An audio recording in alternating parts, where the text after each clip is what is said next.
With the idea of sustainable abundance, we are now moving into desalination.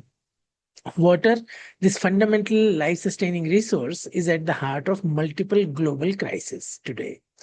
Climate change impacts, population growth, industrial expansion, and environmental degradation are unsettling hydrological cycles worldwide. Glacier melts, shifting precipitation patterns, and intensified droughts are causing traditional freshwater sources to dwindle. Simultaneously, urbanization and economic development generate immense water demand for homes, agriculture, and industry.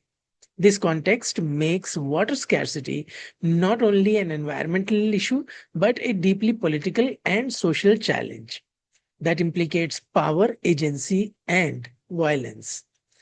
In the governance and distribution of this vital resource, at Granted, we are trying to bring together certain concepts and ideas which will help mitigate these challenges. These interventions are both technological and at social level. We understand that from the Himalayan glaciers feeding major South Asian rivers to aquifers of North America, from the arid Sahel to the arid Middle East, water is a contested common. Conflicts exist between countries like India, Pakistan, US, Mexico, within nations across states and regions, Punjab, Rajasthan, or Karnataka, Goa in India, and between communities, industries, and governments.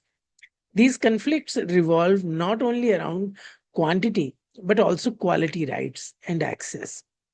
The complex dynamics of who controls water, who benefits, and who is excluded reflect deeper social inequities and inequalities and power struggles.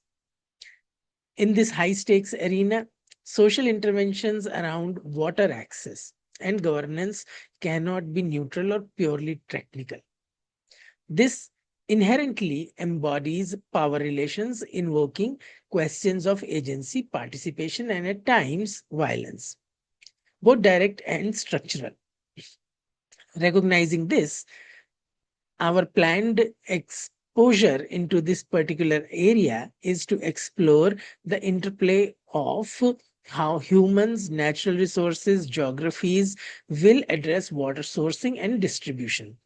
This is particularly on the impending paradigm shift towards seawater desalination and engineering sea to land water flows. Yes, this is happening as we speak.